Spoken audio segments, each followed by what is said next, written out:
Boa noite, pessoal. Muito bom estarmos aqui mais uma vez. Eu gosto muito do nome dessa casa, Novos Horizontes, porque é isso que a doutrina espírita nos propõe, né? Nós ampliarmos o nosso horizonte, não ficarmos tão focados só nas questões materiais, nas questões do dia a dia. E o tema da exposição de hoje, na verdade, é um tema bem geral, é o tema que eu entendo que deve ser o tema de toda exposição, de toda reunião na Casa Espírita, de todo grupo de estudo, porque o Espiritismo e nós é justamente o que nós estamos buscando aqui, o Espiritismo em nós, o Espiritismo entre nós, porque a proposta da doutrina espírita, qual que é para todos nós? É que nós possamos viver melhor uns com os outros, que nós possamos viver em harmonia com as leis divinas, que nós possamos estar cada vez mais em sintonia com Deus, com Jesus, com os bons espíritos. Este é o grande objetivo da doutrina espírita para todos nós, né? Dos esclarecimentos, do conhecimento que a gente busca aqui, nas palavras, nas mensagens. Então nós precisamos buscar esse conhecimento útil, esse conhecimento prático, esse manual de bem viver, que é o Evangelho de Jesus, com a luz, com o esclarecer da espiritualidade maior, por meio das obras básicas que nós temos, Livro dos Espíritos, Evangelho segundo o Espiritismo, Céu e Inferno, Livro dos Médiuns, a Gênese, e aí nós temos as obras da psicografia de Chico Xavier, da psicografia de Divaldo Franco, e tantas outras literaturas que vão nos ensinando, que vão trabalhando os nossos pensamentos. Então hoje a gente vai buscar este evoluir, né? Como na prática nós podemos realmente evoluir, que é o grande objetivo de estarmos aqui encarnados, né, nesse plano terrestre. Como nós alcançamos, nós vamos trazer alguma historinha, alguns exemplos assim, de como nós podemos, né, no nosso dia a dia, estarmos realmente evoluindo e fazendo a doutrina espírita ter um sentido real, ter um sentido concreto nas nossas vidas, não é? Então, como está o nosso pensar, como está o nosso sentir e como está o nosso agir, especialmente o nosso agir. Porque quando nós nos colocamos em ação, nós vamos também moldando, né, a nossa forma de pensar, a nossa forma de sentir. Por exemplo, nós precisamos, né, todos nós aqui tivemos um agir no sentido de estar aqui hoje, né? Talvez o primeiro pensamento foi o quê? Está muito frio, deixa eu ficar aqui quietinho, não, outro dia, deixa para amanhã, deixa para outro dia. Então a gente tem esses pensamentos que muitas vezes vão nos trazer, né, esses vícios, esse materialismo que ainda é muito forte em nós e que precisamos questionar, precisamos, como nos ensina Jesus, superar a si mesmo, negar a si mesmo. Muitas vezes, o que é negar a si mesmo? É negar esse individualismo, esses vícios, para seguir o Cristo, ou seja, uma nova forma de viver. Aí a gente vai precisar fazer um esforço. E nesse sentido, né, do Espiritismo, de estarmos aqui nessa Casa Espírita, hoje reunidos, né, de termos tomado esse bom pensamento, essa boa decisão e essa boa ação de nos deslocarmos até aqui, porque nós podíamos, né, ter ficado onde estávamos, mas felizmente tomamos essa boa decisão e aqui estamos. Pois bem, nesse sentido, pessoal, né, nós vamos entendendo nessa proposta mais prática, né, nós vamos entendendo aí que Jesus, ele exige de nós, ele faz um convite a todos nós, né? Na verdade, ele não exige nada de nós. Mas o convite dele vai nos provocar o quê? Um esforço. Nós vamos precisar sair da nossa zona de conforto, ir para a zona de esforço. Aí alguém já disse uma vez aí nessas frases que rolam na internet, né? Algumas são muito boas, mesmo sendo meio de para-choque de caminhão. A zona de conforto é gostosa, quentinha, mas não tem crescimento lá. O crescimento está na zona de esforço, né? Então, nós vamos precisar fazer esse esforço, fazer esse movimento, né? Esse negar a si mesmo, E aí, ao fazer isso, nós vamos vivenciando mais esse espiritismo. Porque o que eu ia falar antes era o seguinte, eu já ouvi muitas pessoas dizendo assim, até eu já andei falando isso. Você é espírita? Eu estou tentando ser, né? Várias pessoas costumam dizer, eu estou tentando ser espírita. Não sou ainda, né, um espírita como eu gostaria de ser, mas eu estou tentando ser. Na verdade, pessoal, se nós adotamos o espiritismo como filosofia de vida, se nós adotamos o evangelho, nós podemos nos dizer assim. Eu também já vi dizendo assim, você é cristão? Eu tento ser, mas não consigo. Mas, na verdade, se nós nos propomos realmente, né, a adotar essa filosofia de vida, essa base religiosa, por mais que a gente vai escorregar, e isso vai acontecer, nós somos sim cristãos, nós somos espíritos, nós podemos nos dizer.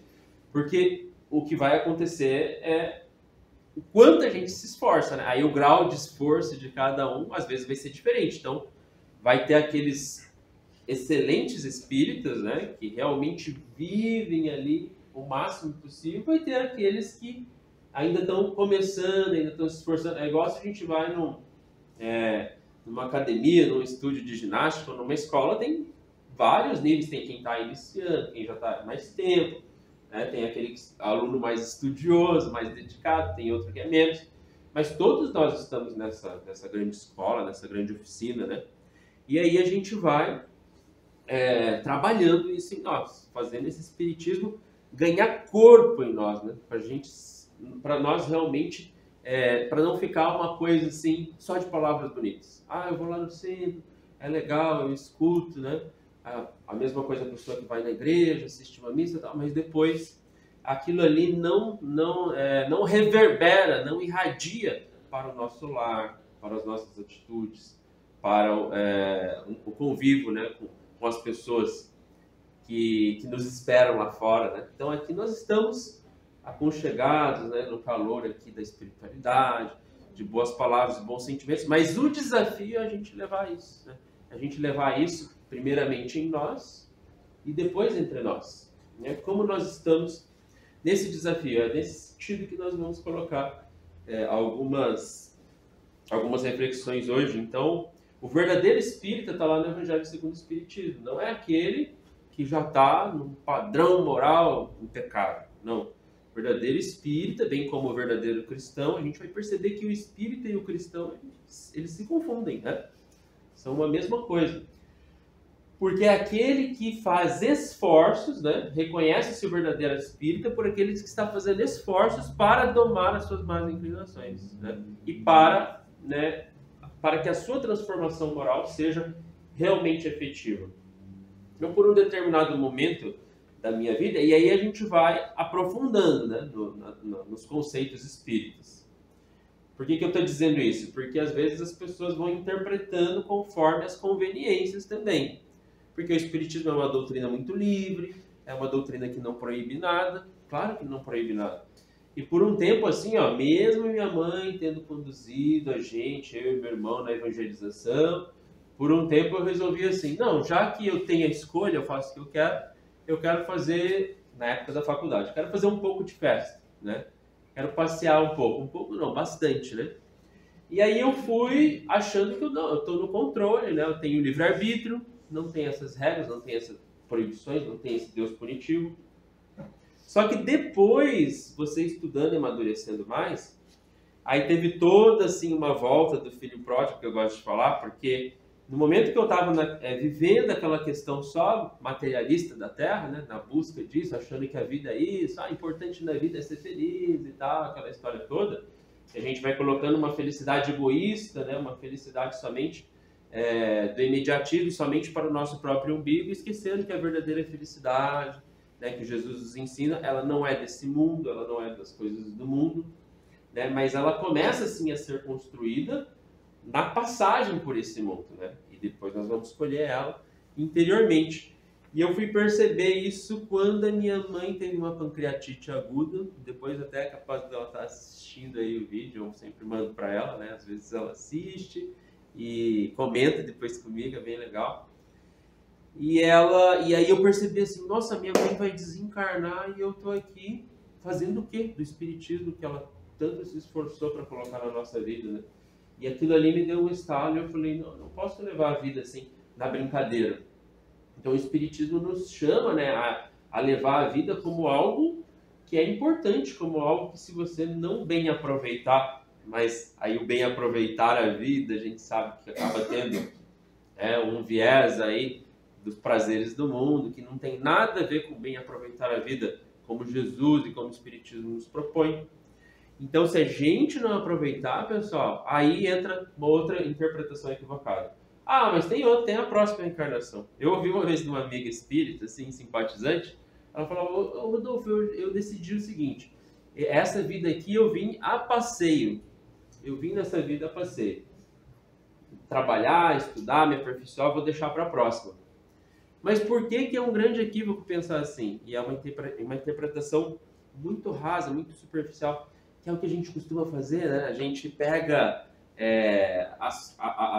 em tudo na vida, a gente pega assim, como estão as situações e tenta extrair uma vantagem. Mas conforme a conveniência daquilo que a gente quer alimentar, porque disse em uma frase que eu gosto bastante do Paulo de Tarso, nem tudo me é lícito, né? Ou melhor, tudo me é lícito, mas nem tudo me convém. Só que ele estava dizendo que nem tudo convém ao ser espiritual dele, a ele como filho de Deus, nessa proposta de evolução. Porque muitas vezes a gente quer pegar o que nos convém em relação aos nossos vícios, à nossa preguiça, ao nosso materialismo, as vantagens que a gente quer ter aqui na Terra, né? A gente quer fazer essa conveniência. Então, as pessoas vão dizendo assim, não, na próxima vida eu resolvo. Só que uma vida igual essa aqui, a gente não vai ter mais. A gente vai ter outra? Vai ter. Mas igual essa, como o Rodolfo, aqui em Capão Novo, né? Com os meus filhos, não tem mais, pessoal. É só a gente pensar assim, ó, sempre vai ter o dia de manhã, sempre vai ter. Mas um dia igual esse não vai ter nunca mais. Então, quem fala, às vezes, nossos irmãos, assim, de outras crenças, né? Onde não entra a reencarnação e fala, não, a vida é uma só. Não está totalmente errado nesse sentido. Porque a nossa vida agora, nesse momento, ela é uma só. Depois é outra. Só que essa outra vai vir com o que você fez ou com o que você deixou de fazer. Assim como o dia de amanhã, ele será o resultado, o dia de amanhã ele será o resultado do que a gente fez ou deixou de fazer hoje. Então a gente vai com essa carga, não tem como a gente fugir disso. São as consequências. Então o Espiritismo não traz nenhuma proibição, dogmas e tal, não traz. Mas ele fala assim que toda escolha nossa tem consequências. Vai ter consequências. Não tem como fugir daquilo que a gente semeou ou daquilo que a gente deixou de semear. A gente não vai colher frutos que não foram semeados, e se foi semeado espinho no lugar, a gente vai colher os espinhos, né? Para daí, né, com uma nova proposta. A nossa sorte é que Deus não é só justiça, a lei não é só de justiça, a lei é também de misericórdia, de amor, né? Então nós vamos podendo parcelar essa dívida, vamos dizer assim, né? E resgatando conforme as nossas forças, a gente vai aprendendo, né? Mas o que nós precisamos entender é de valorizar o máximo possível dentro da consciência que a gente já tem agora. Para que daí uma próxima vida seja um resultado positivo do que você fez nessa. As pessoas dizem assim, não, esquece o passado, tudo já ficou para trás. Mas não é bem assim, pessoal. A gente não pode ficar preso ao passado, lógico. Mas o que a gente fez no passado, tá ou não está refletindo agora no nosso atual momento? A gente queira ou não queira. E tanto é que nas terapias a pessoa tem que voltar, né, e ressignificar aquilo que aconteceu na infância, ou com o pai, ou com a mãe, não sei o quê. Por quê? Porque o passado tem sim muita importância e tem um peso. E vai refletir no nosso presente e, consequentemente, a forma como a gente administrar esse passado, né, vai fazer o nosso presente, vai fazer nós tomarmos ações no nosso presente, e isso vai construir o nosso futuro. Porque o passado já foi presente e o futuro já será presente. Então tudo é presente. A importância do aqui, do hoje, do agora é muitas vezes desprezada por nós. A gente está sempre colocando a coisa para lá ou se apegando muito ao que ficou para lá, né? E esquece de tomar as escolhas, as melhores decisões agora. E é isso que o Espiritismo vem nos convocar. como nós estamos aí. Tem um grande...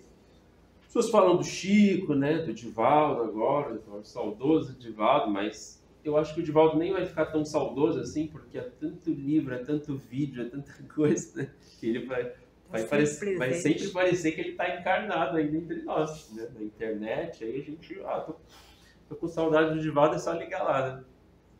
Mas tem um que é meio esquecido, do movimento espírita, assim, ele foi contemporâneo do Chico Xavier, mas eu gosto sempre de lembrar dele, chama-se Jerônimo Mendonça. O Jerônimo Mendonça, pessoal, aí vem a história do espírita, né, mais esforçado e do menos.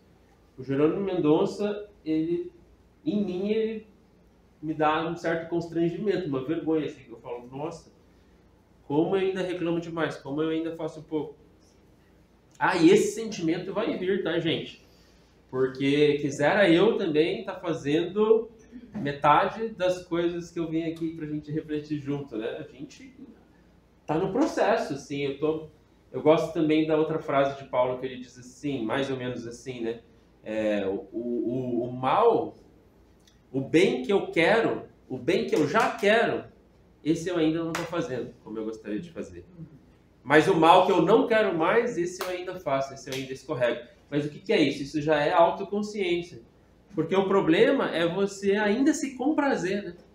Então, às vezes a pessoa já se questiona, já determina e busca uma atitude. E aí nessa atitude ela escorrega, ela tropeça. Mas a gente precisa estar nesse processo. Porque muitas vezes a gente poderia ter pensado hoje mesmo assim, não, eu estou com preguiça, me convidaram lá para ir no centro, mas eu não vou mesmo, né? E às vezes a gente poderia estar ali alimentando, estacionado ainda nas coisas do mundo e não buscando, né, que são os tesouros da terra, os tesouros da alma, os tesouros do céu, naquela passagem também, que vem a nos fazer refletir qual que a gente está valorizando mais. E o Jerônimo Mendonça tem um detalhe, ele era muito bem-humorado, ele era muito ativo, mas um detalhe, que eu não estou vendo aqui em quase ninguém. Não estou vendo ninguém, né, na verdade. Deixa eu só conferir mesmo. Todo mundo aí está com os dois braços movimentando, as pernas. Estou vendo o pessoal ali, tem um com andador, outro com apoio, mas está movimentando. Até porque teve que chegar aqui, né? Ou alguém trouxe. A gente tem recurso, a gente tem carro, a gente está podendo... Está todo mundo me enxergando, eu estou enxergando vocês, certo? Nós estamos aqui ouvindo, nós temos a bênção desse conhecimento. O que a gente está fazendo com todos esses recursos?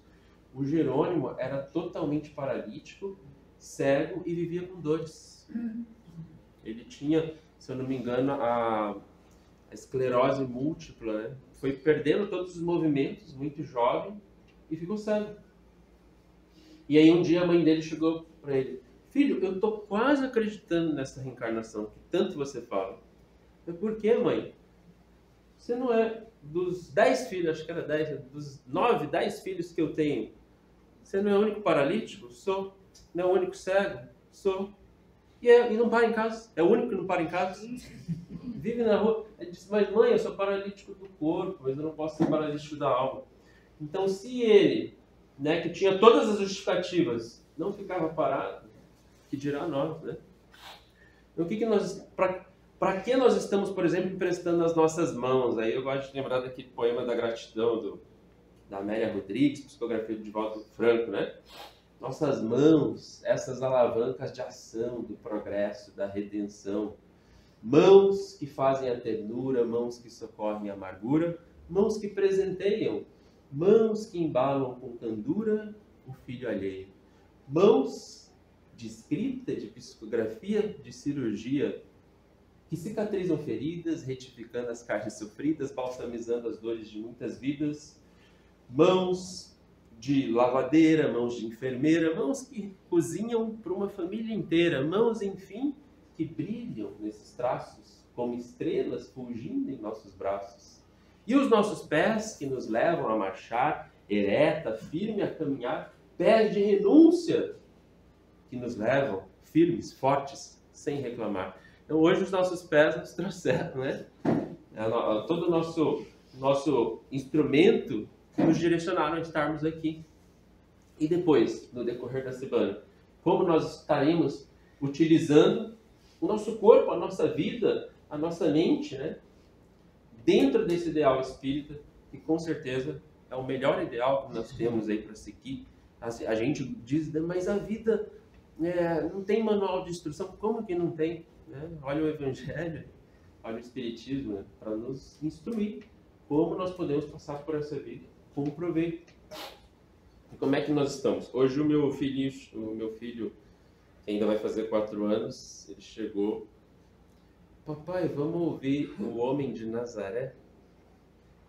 É porque de vez em quando eu escuto essa música. Vocês vão lembrar, podem até cantar comigo aqui, ó. Diz assim: vem, irmão, vamos seguir com fé tudo que ensinou o homem de Nazaré. De novo. Vem, irmão, vamos seguir com fé tudo que ensinou o homem de Nazaré. Aí tem um trecho da música que eu adaptei um pouco. Diz assim, ó: ele é um rei, mas foi humilde o tempo inteiro. Ele foi filho de carpinteiro e nasceu em uma manjedoura. Aí diz assim, né? Eu adaptei isso aí. E a sua mensagem se espalhou pela humanidade. Não cursou nenhuma faculdade, mas na vida ele foi doutor. Então nós estamos seguindo esse doutor, esse mestre da vida, que é o Cristo. É isso que a doutrina espírita vem para nos facilitar. Uma vez, vou contar mais uma história. Uma vez eu escutei esse relato que me marcou bastante, assim, ele já veio palestrar, não sei se ele veio, eu sei que ele já veio na Allan Kardec, já fez um tour aqui pelo Rio Grande do Sul, chama Hélio Ribeiro, Dr. Hélio Ribeiro. Ele é advogado lá do Rio de Janeiro. Já teve aqui. Já teve, né? Já teve aqui. Pois é, uma vez eu vi uma palestra dele que ele contou uma história, e se ele contou assim em público, né? Então eu posso recontá-lo. Ele foi convidado, ele é advogado e eu acho que na época ele estava representando a Federação Espírita do Rio de Janeiro e foi convidado para um encontro ecumênico, pessoal. Nesse encontro ecumênico lá tinha representantes, né, de todos os segmentos. Então estava lá os católicos, os evangélicos, os budistas. E aí uma freira, uma senhorinha assim, freira, chegou perto dele e falou assim: o senhor é o representante dos espíritas? Ele disse: sim. Eu queria te contar uma coisa, não contei para ninguém, mas estou com vontade de te contar. Depois você pode compartilhar aí com os companheiros de ideal espírita, né? Uma coisa que aconteceu comigo. Eu tenho na minha igreja um trabalho com órfãos, né? Então ali no orfanato, nossa, ali é onde eu me realizo. Eu verdadeiramente quero ser mãe deles, como Nossa Senhora, em nome de Jesus, etc. Mas eu fui acometido por uma doença e fiquei desenganado pelos médicos, né? E eu estava lá na UTI, me disseram que não tinha volta. E eu fiquei conversando sério com Jesus. Mas Jesus, eu quero, eu preciso, eu estou preocupado com as crianças. Ela realmente tinha, né? Como seus filhos ali. O senhor tem que me salvar. Eu preciso ficar um pouco mais com as minhas crianças. E rezou, e rezou, e rezou. Até que um dia apareceu para ela, óculos grossos, terno assim, chumbo, radiando luz. Suas preces foram atendidas. E ela olhou e não acreditou. Ela disse: o senhor é quem eu estou pensando que é? Quem a senhora está pensando que eu sou? O senhor é Chico Xavier? Eu disse: sim, eu sou Chico Xavier. Aí ela falou assim: mas eu não estou entendendo. Deus me enviou, disse Chico. Suas preces foram atendidas. A senhora vai ganhar uma moratória para ter mais tempo com as suas crianças.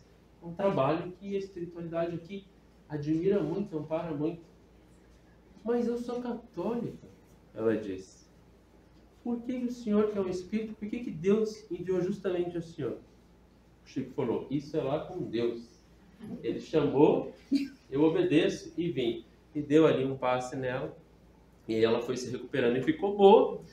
né, para assim a perplexidade dos médicos ali, né? Ela ficou boa e voltou a trabalhar. Mas aí depois ela respondeu por que que era Chico Xavier. Aí veio a resposta no relato dela, né? Assim entendeu a doutora Hélio Ribeiro. Ela achava que espiritismo era coisa do demônio, era coisa, né, ruim, Jesus não gostava disso. Mas aí, né, quando ela orou, veio justamente um espírita, ela começou a ler os livros do Chico Xavier, escondido, tudo ali ó, debaixo da cama. Falou, tô adorando, né? Ninguém sabe, mas eu tô lendo os livros. E com certeza, pessoal, ela mesmo sendo freira, mesmo sendo católica, olha como o espiritismo tem um alcance muito maior do que a gente imagina. Ela tinha o principal, né, que todo espírita deve ter, que é a caridade. E aí, somando a caridade dela com o esclarecimento que ela tem, com certeza agora, se ela já desencarnou, ela teve um desencarne muito tranquilo, né? E um conhecimento quebrou esse preconceito, essa coisa. Então, se nós estivermos do bem, né, com essa vontade de servir, porque quando ela estava lá, eu quero trazer para nós que quando ela estava lá acamada, ela não estava lá, eu tenho que viver mais, porque eu quero fazer aquela viagem que eu nunca fiz, que eu tenho que comprar mais coisas, porque eu estou preocupado com o que vai ser da minha casa, das minhas coisas. Não, né? Até porque ela estava totalmente entregue. Ela tinha mais que uma caridade qualquer, ela tinha uma abnegação, né, de colocar-se a serviço. Então nós estamos a serviço de quê nessa vida aqui? Essa é a nossa grande pergunta para sairmos daqui, né? Quando eu acordo, eu estou entregando a minha vida, meus pensamentos, meu corpo, minhas mãos, meus pés. Para quê? Para quem? Em nome do quê? Em nome de quem eu entrego a minha vida todos os dias? Porque cada dia é mais um dia, mas é também menos um dia. Então nós estamos numa contagem regressiva. A gente está doando, a gente queira ou não, a gente está doando a nossa vida para algo. Para quê? Para o nosso próprio umbigo, muitas vezes, né?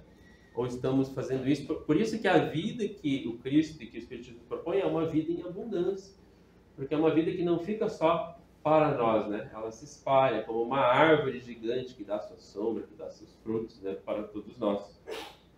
Então nós precisamos sempre estarmos repensando nessa proposta do Espiritismo para todos nós, né? Independentemente da religião. A religião ela é uma... Esses dias eu fiquei sabendo que o Haroldo Dutra, né, muitos conhecem aqui o Haroldo, ele é um grande palestrante, estudioso do meio espírita, e a esposa dele é católica e se sente bem na igreja, né? Então a proposta de Jesus é universal para todos nós, né? Porque o que vale é a nossa reforma moral, a nossa reforma íntima. O conhecimento sobre a reencarnação, sobre isso, é importante? É, mas tem que ser, né, mais uma base para a nossa fé, mais uma base para nós nos determinarmos. Não adianta nada a gente ter muito conhecimento e ser o que o Emmanuel vai nos dizer aí pelo Chico Xavier, o espírito de gabinete, que fica ali lendo, estudando, gosta de ver uma coisa de outra, mas não busca efetivamente fazer a reforma, né, necessária que nós precisamos fazer. Então nós estamos nessa ideia aqui de reforma. Como está o Espiritismo em nós, o Espiritismo em nós, o Espiritismo entre nós? A começar pelos nossos pensamentos, né? Em que eu mais me demoro nos meus pensamentos? Como é que eu estou fazendo? Esses tempos atrás eu estava relendo umas anotações que eu peguei do congresso antigo, assim, congresso lá de muito tempo atrás, que eu fui no congresso de Gramado. Ó, já fui no congresso de Gramado para dar uma passeadinha também, né? Eu falando assim que a gente não vê a vida a passeio, não quer dizer que não pode passear, né? Pelo amor de Deus, a gente pode passear, só que o objetivo nosso de vida não pode ser só isso, não deve ser só isso, porque nós estamos aqui para um algo mais, né?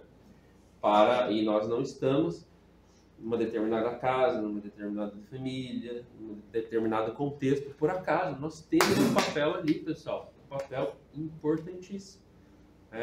E esse entendimento vai beneficiar a quem? Vai beneficiar só a nós mesmos, porque no momento em que eu busco perceber em que eu posso contribuir, então muitas vezes as pessoas vieram aqui com dores, né, por necessidades, etc.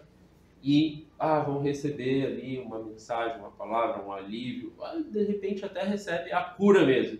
Nossa, fui agraciado, que bênção e tal. Mas a verdadeira graça, sabe qual que é?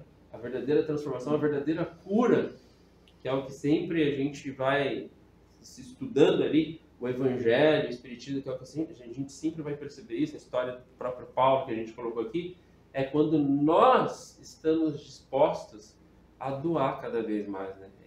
Esse é o amor que cura. O amor não de receber a bênção de Jesus, o amor do fulano, o perdão de ciclano, mas o amor em que eu, né, faço como naquela oração de São Francisco de Assis. E aí a gente já vai encerrando, né? Senhor, fazei-nos um instrumento, que a gente seja um instrumento a serviço, não pensando em que nós precisamos nos servir, né? Fazei-me um instrumento de vossa paz, onde houver ódio, que eu leve o amor, que eu seja o amor, né? Onde houver ofensas, que eu leve o perdão. Onde houver discórdia, que eu leve a união. Onde houver dúvidas, que eu leve a fé. Onde houver erros, que eu leve a verdade. Onde houver desespero, que eu leve a esperança. Tem uma música dessa. Onde houver tristeza, que eu leve a alegria. Onde houver trevas, que eu leve a luz. Ó Mestre, fazei com que eu procure mais consolar que ser consolado, compreender que ser compreendido, que eu procure mais amar que ser amado, pois é dando que se recebe, é perdoando que se é perdoado, e é morrendo que se vive para a vida eterna. É morrendo que a gente vive para a vida maior. É morrendo o nosso orgulho, o nosso egoísmo, o nosso individualismo, nosso ciúme, nossa inveja. É morrendo todas as nossas imperfeições aos poucos é que viveremos, né? Para o amor, para a fé, para a esperança. E é nesse sentido que o Paulo também diz, né? Já não sou eu mais quem vivo, é o Cristo quem vive em mim. Então que o Cristo, que o Espiritismo, que o Evangelho possa viver cada vez mais em cada um de nós. Que assim seja.